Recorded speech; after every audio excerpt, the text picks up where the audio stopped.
And so, ladies and gentlemen, now we on a rowing boat with my tourist. He come from Poland. Look at the guy, a handsome guy, right? Mr. Available. Now we on a rowing boat right now. Look at here. We're in small now in Maitora City. Slide stream here. Look at that. Keep smiling, guy.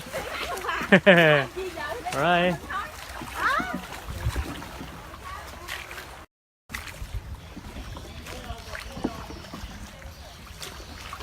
Hiện nay giao thông bắt đầu kẹt.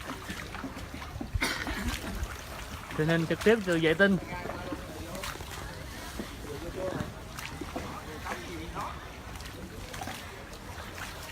Hello, Typhoon Honey.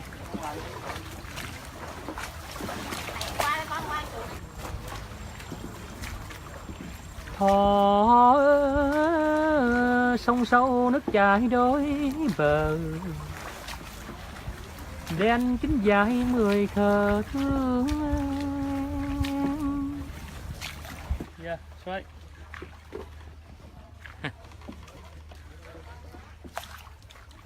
Anh đẹp trai đang bơi thuyền.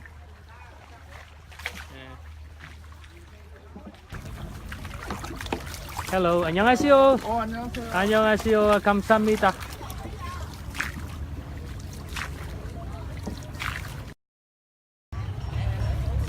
Rồi, chúng tôi đã lạc trôi tới Sydney. Sydney Harbour. Sydney Harbour. See that? San Francisco Bridge.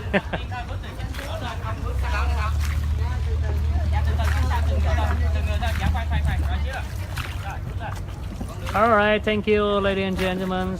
We will come back later. Now get a big boat from here to Bến Tre Province, United Kingdom. Xin chào quý vị, chúng tôi tạm dừng tại đây. Tôi sẽ đi tàu lớn qua Vương quốc Dừa. Ở đó tôi sẽ xem cách người ta làm kẹo dừa, một trong những vương quốc kẹo dừa nổi tiếng của Việt Nam, Bến Tre. Bye bye, chào tạm biệt.